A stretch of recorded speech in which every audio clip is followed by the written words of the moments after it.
Everyone, welcome back to another video. और आज के वीडियो में मैं बात करने वाली हूँ about this unit in class 9th is matter around us pure. Okay, तो एज वी सी ये क्वेश्चन है, it's not a chapter, it's a question कि it's asking if the matter around us is pure और not. Okay, तो अगर हम ये word को सुने pure, what usually comes to a mind? Pure मतलब समथिंग विच इज अनअडल्टरेटेड, इसमें मिलावट नहीं है ना। That's what pure means to both of us. But इस चैप्टर में, इस यूनिट में मैटर के उस प्योरिटी की बात नहीं हो रही है। ठीक है, let's try to understand which kind of purity this chapter is referring to. सबको बेसिक्स पता होते हैं कि हमारे आसपास जो भी हम देखते हैं, anything that has mass and occupies space is called matter. और on the basis of physical form, यानी कि दिखने में physically, matter can be classified into 3 main forms which is solids, liquids and gases. है ना, इतना तो आई थिंक सबको नॉलेज ऑलरेडी होती है। मैटर की अगली क्लासिफिकेशन को समझने के लिए पहले ये क्लियर होना चाहिए कि what is the difference between an atom and a molecule. ठीक है, तो आई होप ये डिफरेंस ऑलरेडी सबको क्लियर होगा, but just to brush up some things. Basically हमारे बहुत सारे एलिमेंट्स होते हैं पीरियोडिक टेबल में। As you know, we have different kinds of elements, total of 118 elements to be precise. पर जैसे for example we have gold, silver, copper. ठीक है, तो ये जो सारे एलिमेंट्स होते हैं, इनके सबसे छोटे यूनिट को हम बोलते हैं atom. Okay, so basically atoms repeat to form an entire element. Okay, but when we talk about compounds like water, compounds like gases like carbon dioxide, compounds like salt, NaCl। ठीक है, तो ये हमारे होते हैं कंपाउंड्स, और इनके सबसे छोटे रिपीटिंग यूनिट को हम बोलते हैं एक molecule. For example water molecule क्या होता है? H2O, right? So basically atoms and molecules basically repeat to form elements and compounds respectively. So matter की अगली classification होती है on the basis of the macroscopic level, which is basically in two, that is mixtures and pure substances. तो यहाँ पे जो pure है ना, this is the word which we actually meant जब इस chapter का हम लोग नाम बोल रहे थे कि is matter around us pure। ठीक है, तो ये जो pure substances होते हैं, they are further classified into two, which is we just studied elements and compounds। ठीक है, तो जैसे कि हमने देखा कि एलिमेंट का सबसे छोटा यूनिट कौन सा था? ऑफ कोर्स एटम था, है ना। और कंपाउंड का क्या था? एक मॉलिक्यूल था। तो दे आर प्योर सब्सटेंसेस, क्योंकि एलिमेंट्स में सिर्फ और सिर्फ एक ही एटम रिपीट हो जा रहा है, उसमें कोई और डिफरेंट एटम्स कंबाइन नहीं है। ठीक है, एक ही एलिमेंट रिपीट होकर एक एंटायर एलिमेंट बना रहा है। एंड टॉकिंग अबाउट कंपाउंड, एक ही मॉलिक्यूल रिपीट होकर पूरा कंपाउंड बना रहा है। So again both of these are categorized as pure substances. ठीक है, talking about mixtures, this is what we have to study in this class today. Okay, so let's talk about mixtures for a while now. Now let's talk about what are mixtures। ठीक है, तो definitely mixtures pure तो नहीं है, because pure substances का part वो नहीं है। ठीक है, तो mixtures basically are impure substances which are made by combination of two or more pure substances together. तो या तो हम दो एलिमेंट्स को मिक्स कर दें, 3-4 एलिमेंट्स को टुगेदर मिक्स कर दें, कंपाउंड्स और एलिमेंट्स को मिक्स कर दें, वॉट एवर। ठीक है, तो बेसिकली मिक्सचर है एक combination of elements and compounds together. ठीक है, तो यहाँ पे हम लोग 3 टाइप के मेन मिक्सचर्स को पढ़ने वाले हैं, which is homogeneous solution, or we sometimes call it only solution. Okay, then we have colloids and finally we have suspensions. Okay, जो main difference है ना इन तीनों में, वो सिर्फ पार्टिकल साइज है, the size of the particle और the thing which is being dissolved. है ना, जो हम लोग दो चीजें हम लोग मिक्स कर रहे हैं। ठीक है, एक ज्यादा क्वांटिटी में होती है, कम क्वांटिटी में होती है। जो कम होती है उसको हम सॉल्यूट बोलते हैं, जो ज्यादा होती है उसको सॉल्वेंट बोलते हैं। We will talk about that in a while.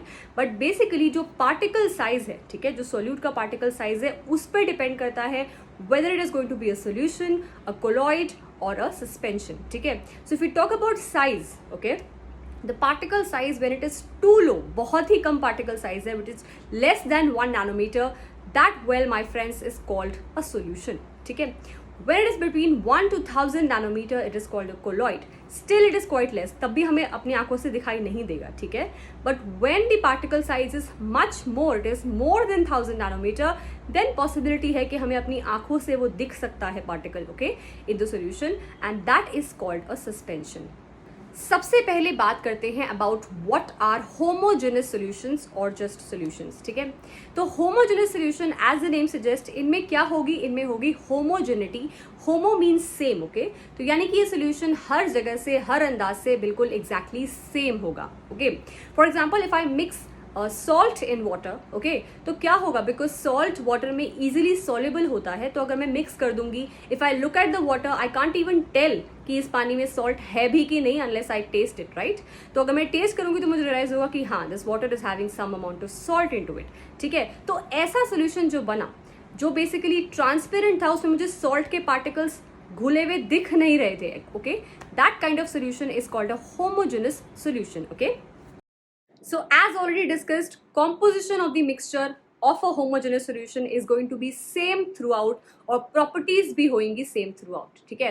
अगर मैं density for example एक property लेती हूँ, तो अगर मैं कहीं से भी measure करूँ उस glass में, किसी भी point की measure करूँ, it is going to be same, ठीक है। refractive index की बात करूँ, it is going to be same. So all the physical properties, everything is going to be same in case of a homogeneous solution, ठीक है। तो ये हमारा main property of a homogeneous solution. So as you can see on the screen, you can see 2 glasses, है ना।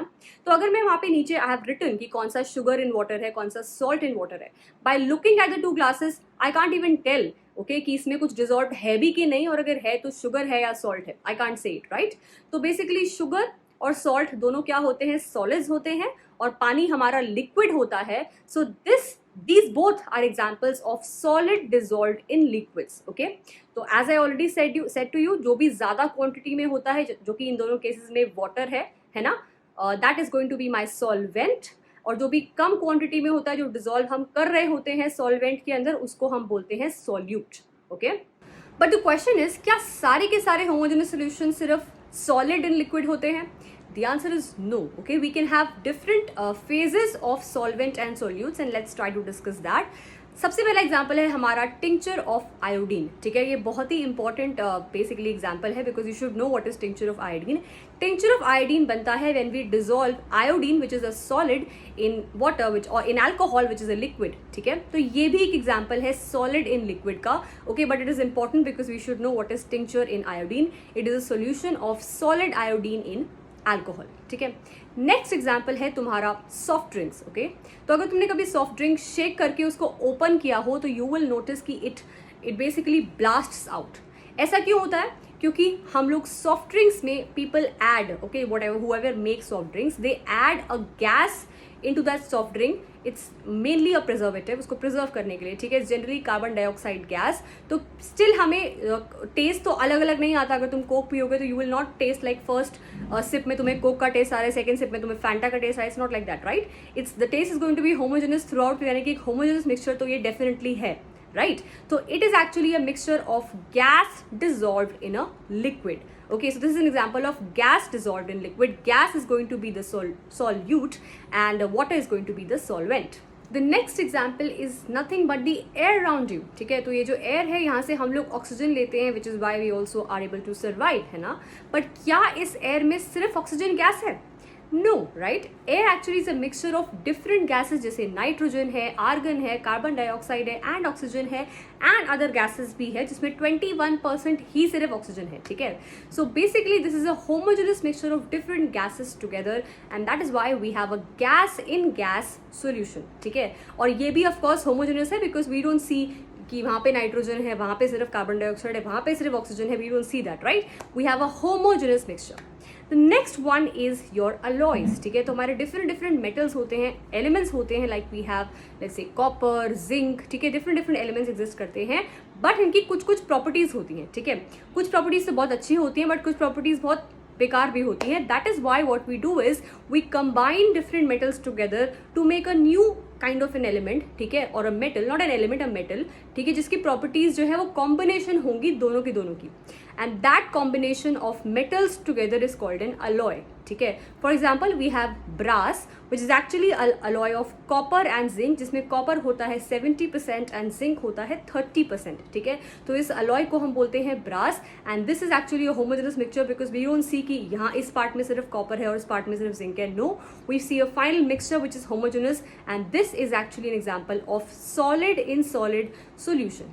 अब पढ़ते हैं कुछ properties of homogeneous solution. Basics तो हमें ऑलरेडी पता है, but the first and the most important one जो मैंने स्टार्टिंग से ही बोला है वो ये है कि यहाँ पे पार्टिकल साइज है बहुत बहुत छोटा, which is less than 1 nanometer, and that is why हमें पार्टिकल्स डिजोल्व दिखते नहीं है। ठीक है, we can't look and see कि इसमें क्या मिक्स है, सॉल्ट है, सोल्यूशन, सॉल्ट सोल्यूशन है, शुगर सोल्यूशन है, what kind of solution it is, we can not see that. Next one is that it, because of the particle size is very very small, अगर हम उसमें से light pass करते हैं तो light का पाथ हमें विजिबल नहीं होता। ठीक है, तो लाइट हमें कब विजिबल होती है? एनी काइंड ऑफ लाइट और path of light is only visible अगर कोई पार्टिकल्स प्रेजेंट हो जो उसको स्कैटर कर दे। ठीक है, तभी हमें वो पाथ दिखता है। ठीक है, बट पार्टिकल यहाँ पे भी है, ऐसा नहीं कि पार्टिकल्स यहाँ पे नहीं है, बट पार्टिकल्स इतने छोटे हैं कि वो स्कैटरिंग वो नहीं कर पाते हैं, and that is why we are not able to see the path of light when it is passing through a homogeneous mixture. ठीक है, that is very very important, you need to definitely understand this point.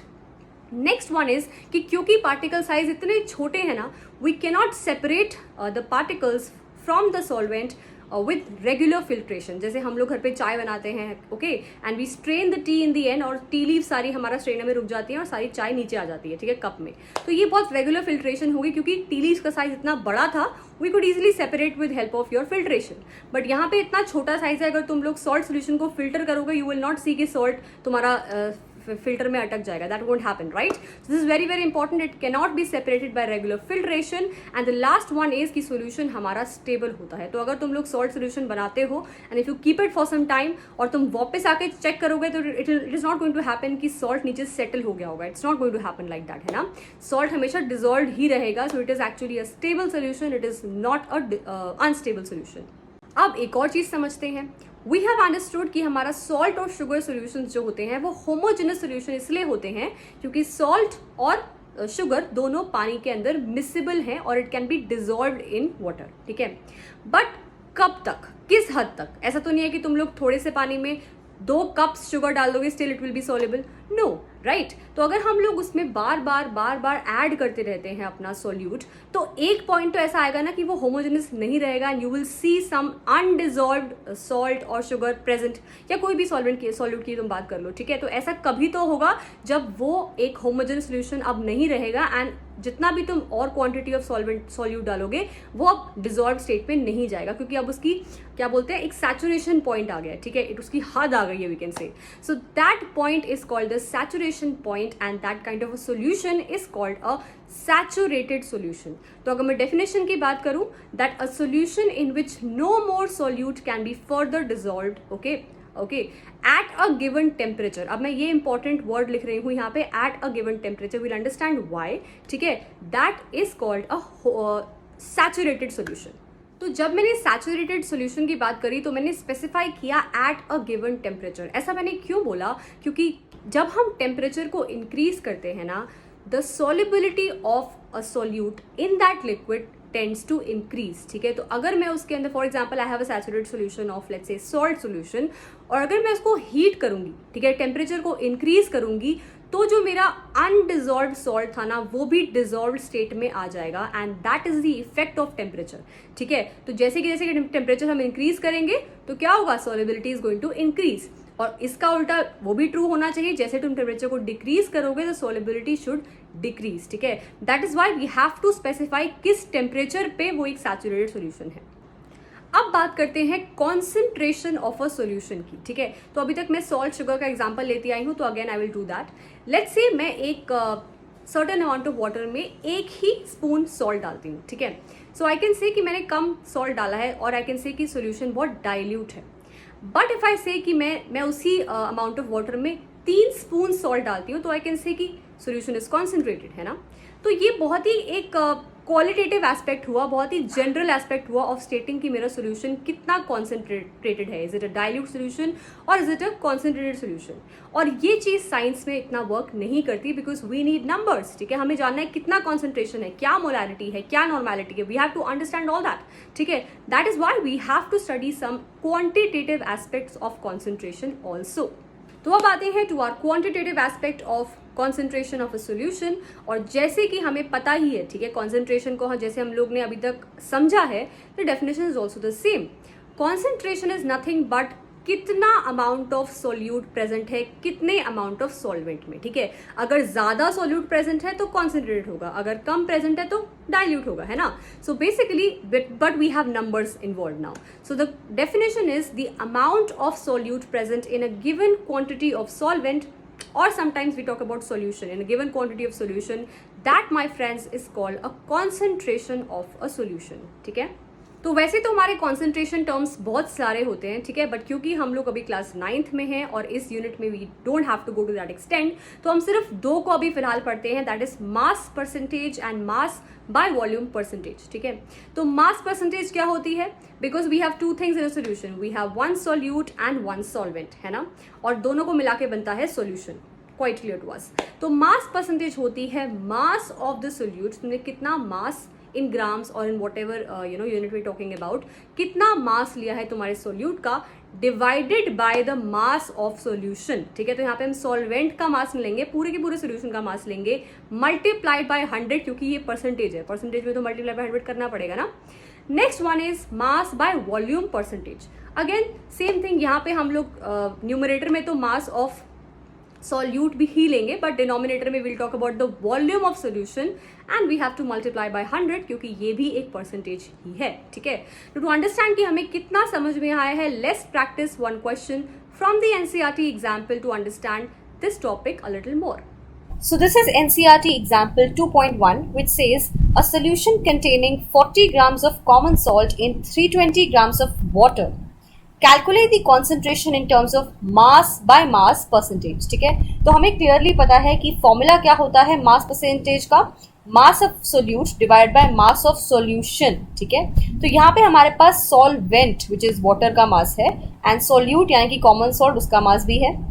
तो solution का मास कितना होता है, solution basically हमारा बनता है किससे, सॉल्वेंट प्लस द सोल्यूट, है ना, the mass of solute plus mass of solvent. Solvent कितना है मेरा 320 ग्राम्स है, सॉल्यूट कितना है मेरा 40 ग्राम्स है, तो सॉल्यूशन कितना हो जाएगा 360 ग्राम्स हो जाएगा, है ना।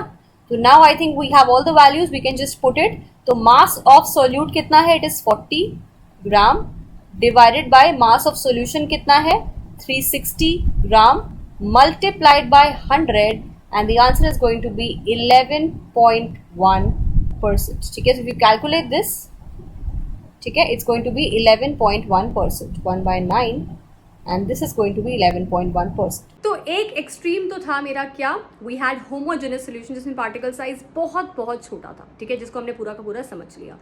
अब हम समझते हैं दूसरे एक्सट्रीम को विच इज सस्पेंशन, जिसमें कि हमारा पार्टिकल साइज बहुत बड़ा है, इतना बड़ा है कि हमें नेकेड आई से ही दिख पा रहा है, ठीक है। दैट काइंड ऑफ सोल्यूशन और a mixture is called a heterogeneous solution, क्योंकि यहाँ पे हेट्रो है, हेट्रो मीन्स डिफरेंट, ठीक है। डिफरेंट डिफरेंट जगह पे तुम्हें डिफरेंट डिफरेंट कॉन्सेंट्रेशन मिलेगी, so we will not talk about concentration terms for a suspension, never, okay. And also यहाँ पे अलग अलग प्रॉपर्टीज होंगी हर डायरेक्शन में, तुम कहीं से कुछ डेंसिटी मेजर कर कुछ और आएगी, कहीं से और मेजर कर कुछ और आएगी, so basically properties are also going to be different, ठीक है। So the main point is the most important thing जो मैंने स्टार्टिंग में बताई थी कि particle size is going to be very very high, more than 1000 nanometer, ठीक है। अब सेकेंड इंपॉर्टेंट चीज क्या है, क्योंकि यहाँ पे पार्टिकल साइज बड़ा है, that is why it is big enough to scatter light, और इसलिए अगर हम लोग एक सस्पेंशन के थ्रू लाइट पास करेंगे तो we will be able to see the path of light, ठीक है, quite clearly. Next thing which we have is कि जैसे कि मैंने बात करी थी अबाउट होमोजेनस सोल्यूशन, अगर उसको हम लोग कुछ देर अनडिस्टर्ब छोड़ेंगे तो it is going to be undisturbed, वो स्टिल एक सोल्यूशन के फॉर्म में ही रहेगा, we will not see the solute particle settle down after a while, right. But ऐसा सस्पेंशन के केस में नहीं होता। ट्राई योर सेल्फ, तुम पानी लेना, उसमें थोड़ा सा मड लेना और कोई मिट्टी लेना किसी भी टाइप की, ठीक है, और उसमें उसको डिजोल्व करके देखना, ठीक है। If you are shaking it for like a longer time तो तुम्हें लगेगा कि हाँ सोल्यूशन तो बन गया, होमोजेनस बन गया, but leave it for some while, it is going to settle down, और उस टाइम पे क्या होगा, द सोल्यूट पार्टिकल जो कि तुम्हारे मड है वो सेटल डाउन हो जाएंगे और तुम्हारी सस्पेंशन ब्रेक हो जाएगी, ठीक है। So it is never going to be homogeneous, जितना मर्जी स्टर कर लो, it is never going to be homogeneous, ठीक है। और अगर उस जो सेटल डाउन हो गया उसके बाद जो ऊपर बचा वो क्या है, वो तो हमारा नॉर्मल सोल्यूशन है ना, उसमें से मैं अगर लाइट पास करती हूँ तो again I will not be able to see the path of light, क्योंकि अब जो पार्टिकल्स हैं या तो वो बहुत छोटे हैं या वो है ही नहीं, वो सेटल हो गए नीचे, है ना। And again the most important thing is कि यहाँ पे we can filter it by regular filtration, क्योंकि पार्टिकल साइज अब बहुत बड़ा है, now it will be able to fit into our strainer, जिसमें भी हम लोग फिल्टर कर रहे होंगे, जैसे हमने चाय फिल्टर की थी स्टार्टिंग में, है ना. So that can happen now. तो रेगुलर फिल्ट्रेशन इस केस में पॉसिबल है. तो अब हमने दो एक्सट्रीम्स की बात कर ली है. We have spoken about what is a homogeneous solution and we have also talked about the second one which is a suspension. ठीक है, यहाँ पार्टिकल साइज था बहुत कम, यहाँ पार्टिकल साइज था बहुत ज्यादा. अब बात करते हैं थोड़ा सा बीच की, विच इज अ कोलॉइड, और यहाँ पे पार्टिकल साइज होगा बीच का. ठीक है, it is not going to be as high as suspension and is going to be not going to be as low as a homogeneous mixture. ऐसे सॉल्यूशन को जहां पे particle size is going to be in between that of these two is going to be called a colloid. ठीक है, तो वैसे तो ये हमारा दिखने में, when you see a colloid you won't even to be able to say कि इसमें कौन सी चीज डिसऑर्डर है. You won't be able to see that with the naked eye, but it is still a heterogeneous mixture, क्योंकि particle size still थोड़ा बड़ा है. Still you won't be able to see. ठीक है, आई एम नॉट सेइंग कि suspension की तरह तुम्हें दिखेगा कि क्या डिसऑर्डर है, no, but it is still going to be a heterogeneous mixture. ठीक है, सेम थिंग हियर, क्योंकि पार्टिकल साइज बिग इनफ है, it can scatter light and we will be able to see the path of light. ठीक है, and this here is going to be called the Tyndall effect, जिसके बारे में हम थोड़ा सी देर में पढ़ने वाले हैं. and next important thing is, क्योंकि पार्टिकल साइज यहाँ भी छोटा है, क्वाइट छोटा है, ठीक है, not of course as small as homogenous but still छोटा है, so we can not filter it normally, और नॉर्मल फिल्ट्रेशन से इसको हम सेपरेट नहीं कर सकते हैं. Just like your homogenous solutions, यहाँ पे भी this is called a stable one, क्योंकि अगर हम इसको छोड़ के जाएंगे तो it is not going to be settling down. ठीक है, तो ये भी एक क्वाइट स्टेबल मिक्सचर होता है. So on your screen you can see various examples. You have gels, foams, paints, RBCs, ठीक है, milk. Okay, all these are examples of your colloids. So let's study them in little detail. अब बात करते हैं about this beautiful effect called the Tyndall effect. ठीक है, तो इसको कोलॉइड्स के अंदर क्यों स्टडी कर रहे हैं, I will give you the reason in a while. But basically जब हम कहीं से लाइट पास करते हैं and if we are able to see the path of light with our eyes, okay, वो सिर्फ इसलिए होता है क्योंकि उस मीडियम में कुछ पार्टिकल्स डिस्पर्स्ड होते हैं या प्रेजेंट होते हैं, जिसकी वजह से हमें वो पाथ ऑफ लाइट दिख पा रहा है. ठीक है, and because we are able to see the path of light we call it as Tyndall effect. ठीक है, पर अभी थोड़ी देर पहले हमने समझा कि हमारी जो एयर होती है, the air around us is actually a homogeneous mixture, है ना. तो उसके अंदर से तो हमें पाथ ऑफ लाइट नहीं दिखना चाहिए, क्योंकि एक होमोजेनस सोल्यूशन है. हमने पढ़ा था कि वहां पे we can not see the path of light, है ना. बट इन द फॉरेस्ट तुम ऐसे देख पा रहे हो, this kind of scenery I think सबने कहीं ना कहीं जरूर देखी होगी, है ना. तो why are we able to see this path of light very clearly? The reason is क्योंकि हमारा जो एयर होता है उसमें सिर्फ डिफरेंट एयर्स नहीं है. We have particles which are big in size like dust particles, smoke particles, कुछ भी kind of particles होते हैं and that make this a colloidal mixture. ठीक है, अब वंस क्योंकि वो पार्टिकल्स इतने बड़े नहीं है कि बहुत ज्यादा सेटल डाउन हो जाए, ठीक है, ऐसा भी नहीं है, they are there in the air, है ना, तो सस्पेंशन तो नहीं है, और इतने छोटे भी नहीं है कि हमें टिंडल इफेक्ट दिखाई ना दे. तो particles are going to be in between that of these two and that is why we call this a colloidal mixture, और इसीलिए हमें ये टिंडल इफेक्ट जो है वो दिखता है and that is why we call this a colloidal mixture. ठीक है, so now I think we are clear with what is a Tyndall effect and where do we see it in our surroundings. तो अगर मैं इसको beaker level पे ले आऊँ and if I compare it between solutions, colloid and suspension, we can clearly see कि the Tyndall effect is observed in colloids and that of suspension. ठीक है, and never in case of your homogeneous solutions. And as per the definition, Tyndall effect or Tyndall phenomena is scattering of a beam of light by the medium containing small suspended particles. So small suspended particles जिस भी medium में होंगे, we will be able to see the path of light, and that, my friends, is called the Tyndall effect. तो जब हम normal homogeneous solutions की बात करते थे, we talked about terms like solute and solvent, है ना.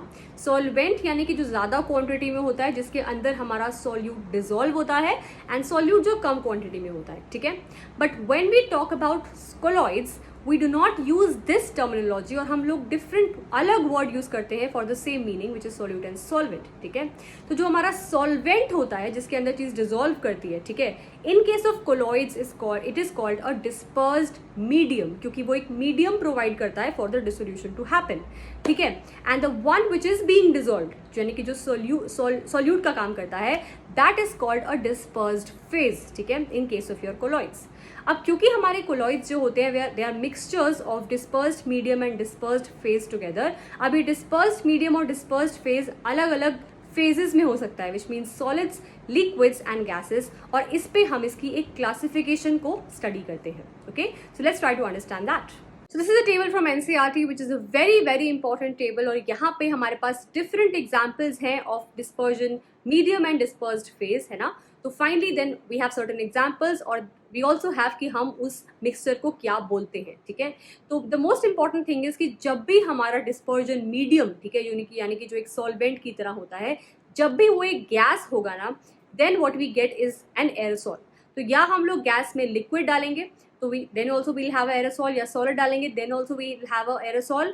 बट जब हम गैस में गैस डालेंगे that is not even listed here in this table, ठीक है. Can you tell me why? क्योंकि हमने स्टार्टिंग में ही पढ़ा है gas in gas is always going to be a homogeneous mixture, है ना. तो वो कोलॉइड के केस में तो नहीं आएगा. So that is why gas in gas is never going to be a colloid. तो यहाँ पे एग्जाम्पल भी उसका नहीं है. We have liquid in gas, we have solid in gas, but we do not have gas in gas, ठीक है. तो we have certain examples of that. Liquid in gas का एग्जाम्पल है तुम्हारे पास, you can see fog, clouds, mist, है ना. Then solid in gas का एग्जाम्पल है हमारे पास smoke, automobile exhaust, okay. Then we can change the dispersion medium. We have liquid. When we have liquid as a dispersion medium, we can either have solid dissolved into it, gas, or again liquid. Okay, so again we have different examples here which we have to definitely memorize. And then finally we can change the dispersion medium to a solid. Okay, so we can have gas in solid, liquid in solid, and solid in solid. And we have variety of examples here जो हमें याद करने पड़ेंगे because well they are important for the exam. So on the basis of what all we have studied as of now, let us solve some NCERT back questions. क्योंकि उससे क्या होगा, हमें confidence तो आएगा ही but चैप्टर भी थोड़ा काफ़ी हद तक खत्म हो जाएगा, right? So let's do that.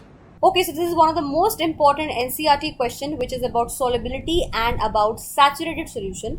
तो हमने ये बात पढ़ी है कि जब भी हम कोई homogeneous solution बनाते हैं तो वो homogeneous हमेशा नहीं रहता है. If we are adding very much amount of solute in the given amount of solvent तो वो saturate हो जाता है और dissolve नहीं हो पाता है, ठीक है. बट अगर हम उसका टेम्परेचर इंक्रीज करते हैं तो हो सकता है कि और अमाउंट ऑफ जो सॉल्यूट है वो डिसॉल्व होता रहे, ठीक है. This all we have studied. ये बैकग्राउंड दिया मैंने तुम्हें. Now the question says that Pragya tested the solubility of 3 different substances at different temperatures and collected the data as given below. Results are given in the following table as grams of substance dissolved in 100 grams of water to form a saturated solution, ठीक है. So basically if I talk about potassium nitrate, okay, so जो potassium nitrate है ये 283 kelvin, okay, which is a low temperature. इस पे इसकी solubility थी 21, यानी कि 21 grams of potassium nitrate was able to dissolve in 100 grams of water, okay. बट जब टेम्परेचर बढ़ाया इट केम टू 353 केल्विन. उस टाइम पे द सॉलिबिलिटी ऑल्सो इंक्रीज, यानी कि 167 gram of potassium nitrate was able to dissolve in 100 gram of water, which I think we all understand why, ठीक है, हम ये लोग पढ़ चुके हैं. This is how this table is basically mentioned. Question 1 is, what mass of potassium nitrate would be needed to produce a saturated solution of potassium nitrate in 50 grams of water at 313 Kelvin? So he is going to talk about 313 Kelvin, okay, and potassium nitrate. तो अगर 100 grams of water, ये जो data हमारे पास सारा है ना ये 100 grams के लिए, ठीक है. So if I have 100 grams of water, then the saturated solution happens at 62 grams of potassium nitrate. Now I only have 50 grams of water, ठीक है. So for 100 grams of water, the solubility was 62. Okay. For 1 gram, it is going to be 62 divided by 100. And for 50 grams, it is going to be simply 62 divided by 100 into 50. Okay. And the answer is going to be 31 grams. Okay. So it's simple unitary method है, कोई difficult बात तो मैंने इसमें नहीं करी है, ठीक है. Now the question B says Pragya makes a saturated solution of potassium chloride in water at 353 Kelvin and leaves the solution to cool at room temperature. What would she observe as solution cools? Explain. तो question B हमारा बात करता है कि 353 यानी कि इतना बहुत हाई टेम्परेचर पे she makes a saturated solution of potassium chloride यानी कि इसका, ठीक है. तो यहाँ पे सॉलिबिलिटी है 54 ग्राम्स. तो अगर हम लोग टेम्परेचर इतना इंक्रीज कर देंगे तो 54 ग्राम्स तक का पोटेशियम क्लोराइड पानी में डिसॉल्व हो जाएगा, राइट. बट अगर हम उसे कूल करेंगे तो क्या होगा, अब ये जो इतना सारा अमाउंट डिसॉल्व हुआ था वो इसलिए हुआ था क्योंकि टेम्परेचर हमने इंक्रीज किया था, है ना. अगर टेम्परेचर दोबारा से कम हो जाएगा तो क्या होगा, वो डिसॉल्व नहीं होगा, है ना. तो this will be seen as undissolved potassium chloride. तो ये क्या होगा, ये डिसॉल्व स्टेट से बाहर आ जाएगा and the solution is again going to become what, undissolved form में आ जाएगा, ठीक है. That is going to happen. तो एक्सप्लेन आई थिंक हम इजीली कर लेंगे. Now, next question says that find the solubility of each salt at 293 Kelvin. Which salt has the highest solubility at this temperature? तो 293 kelvin हमारे पास यहाँ पे है, तो this is the solubility of all the salts at 293 kelvin. ठीक है, तो as you can see 32, 36, 35, 37. So this, okay, ammonium chloride is going to be the highest soluble at 293 Kelvin. Next one says what is the effect of change of temperature on solubility of a salt? तो I think ये तो हम already पहले पढ़ चुके हैं. जैसे हम टेम्परेचर को इंक्रीज करते हैं, okay, more amount of solute is able to dissolve in the solution, तो solubility is going to increase. ठीक है, जैसे हम टेम्परेचर डिक्रीज करते हैं solubility is going to decrease. तो ये एक बहुत ही इंपॉर्टेंट एनसीईआरटी बैक क्वेश्चन है. Please if you have any doubts please see this part again and understand this question में हमने सॉलिबिलिटी को, सैचुरेटेड सॉल्यूशन को और टेम्परेचर को कैसे लिंक किया है. ठीक है, now the question is explain the following with examples. ठीक है, तो I think we have discussed the definition of all these four multiple times, but let's do it one last time. तो saturated solution क्या होता है? Any solution which cannot dissolve any more amount of solute at a given temperature. So we have discussed the importance of this at a given temperature, okay, very much. That is called a saturated solution. ठीक है, next is pure substances. As we discuss starting में ही कि pure substances हमारे होते हैं कोई भी एलिमेंट्स या कंपाउंड्स. बेसिकली एलिमेंट्स का स्मॉलेस्ट पार्ट होता है एटम और हमारे कंपाउंड्स का होता है मॉलिक्यूल. तो any substance which is made up of a single type of particles, may be it be atoms और molecules, is called a pure substance. जैसे हमारा हो गया गोल्ड, ठीक है, which is basically a metal, okay, और carbon dioxide which is a gas. Okay, then we have colloid. Colloid हमारे वो होते हैं वैसे mixtures, because of course they are mixtures, right, but they are mixtures in which the particle size is big enough to be more than that of pure solution or only solution and smaller than that of suspension. ठीक है, the particle size is about 1 to 100 nanometer, 1000 nanometer. Okay, they are called colloids. Then we have suspension. Suspension are those solutions in which the particle size is big enough, it is more than 1000 nanometer and it is big enough to settle down. ठीक है, जैसे chalk solution हो गया हमारा. ठीक है, for example chalk solution. Okay, all these are examples of your suspensions. Next one is classify the following as homogeneous or heterogeneous mixtures. Homogeneous मतलब there's a homogeneity throughout and heterogeneous मतलब it is not exactly homogeneous from all the sides. ठीक है, तो first one is soda water. तो soda water हम लोग किसी भी we drink it from whatever thing, we will be having the same concentration throughout. This is a homogeneous mixture. Okay, next is wood. Of course wood की जो concentration तो मैं नहीं बोलूँगी, but the homogeneity does not exist, right. कहीं से कुछ quantity है, कहीं से कुछ है, so basically it's not homogenous throughout, so it is a heterogeneous mixture. Okay, next one is air. As already discussed particle level पे तो हमारा एयर हेट्रोजेनस है because we have different types of, you know, we have nitrogen, we have carbon dioxide, we have all the different gases together, but in a way it is a homogeneous mixture because दिखने में it's basically having all the composition and properties are same throughout. ठीक है, this is a homogeneous mixture. But इसका answer every school पे differ करता है. Some schools call air a homogeneous mixture and some school call it a heterogeneous mixture. So you should definitely ask your teacher what she tries to call it. Okay. The next one is soil. Well soil of course हमारा एक heterogeneous mixture है because वो उसकी composition same through out तो नहीं है, तो clearly it is a heterogeneous mixture. Okay, vinegar of course it is having a similar composition throughout, so it is a homogeneous mixture. Okay, next is unfiltered T. Now filtered T हमारी क्या होती है? It is of course homogeneous, क्योंकि जो हमारे पास tea leaves होती है वो तो फिल्टर हो गई है ना, जो फिल्टर होके बचा that is the filtered T, that is a homogeneous mixture. Okay, next we have which of the following materials fall into the category of pure substances. ठीक है, तो प्लीज कई बार बच्चे कंफ्यूज करते हैं प्योर सब्सटेंस को और होमोजेनस मिक्सचर को. See pure substance is only made up single type of particle. ठीक है, रिपीटिंग एक ही टाइप ऑफ मॉलिक्यूल या एटम रिपीट करेगा तो will form of pure substance. But homogeneous mixture एक मिक्सचर है. ठीक है, it is a mixture of 2 or 3 different substances, but दिखने में it is having a similar composition throughout, right. The first one is ice. Ice is made up of course only water molecules, है ना. water molecules repeat हो के हमें ice पे देते हैं, so it is a pure substance. Okay, milk.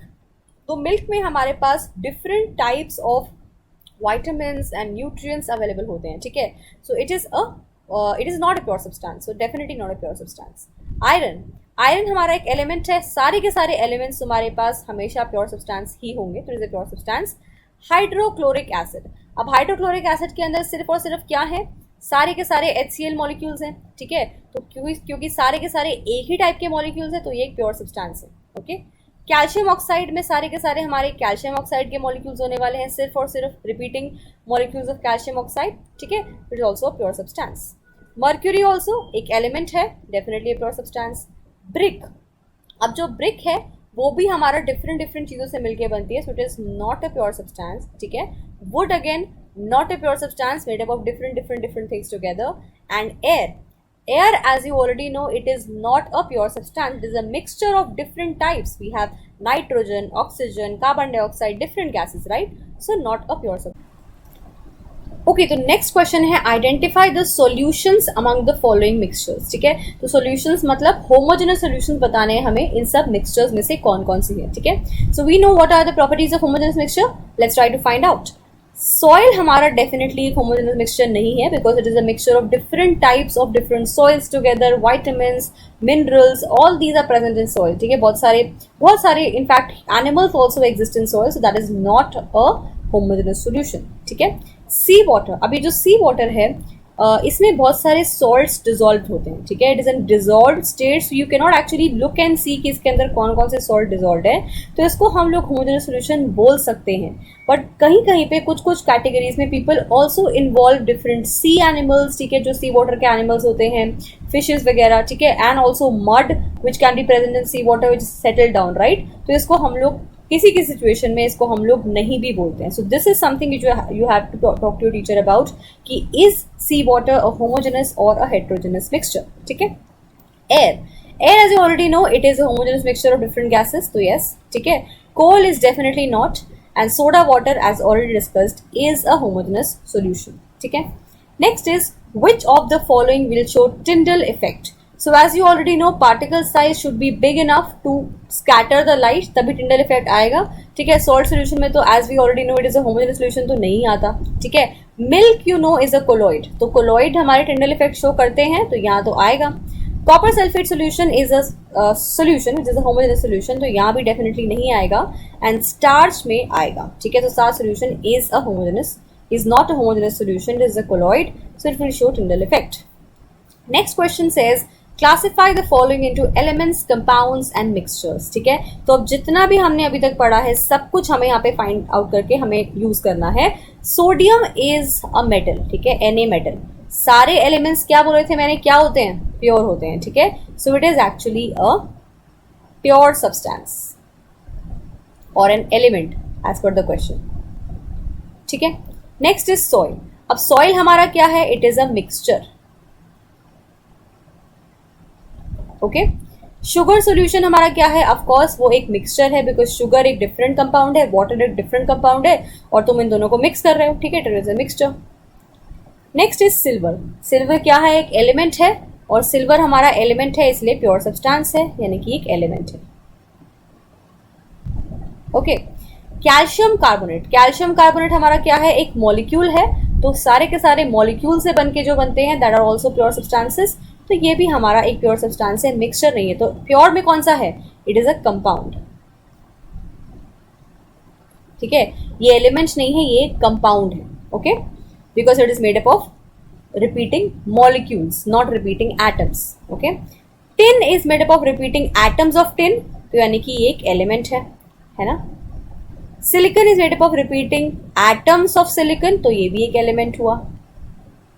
Coal is actually a mixture, ठीक है, कोल कोई एक चीज से मिलकर नहीं बनता, तो it is a mixture. Air is actually a mixture because we know कि इसमें डिफरेंट टाइप्स ऑफ गैसेज हैं, we have nitrogen, oxygen, carbon dioxide and different gases. Soap also mixture, ठीक है, क्योंकि एक चीज से मिलकर नहीं बनता, it has different types of different chemicals are involve in formation of your soap. Methane, अब मीथेन होता है CH4, okay, of course it is a compound, है ना। Carbon dioxide again made up of CO2, so it is a compound, CO2 से मिलके बनता है ना। And blood is a colloidal mixture, okay. So these were the NCERT questions. जितना भी अभी तक हमने पाठ किया है उन सब questions के answers we have solved as part of this video. Now you all can head off to EduRef, practice the tests, read the notes and stay tuned for more.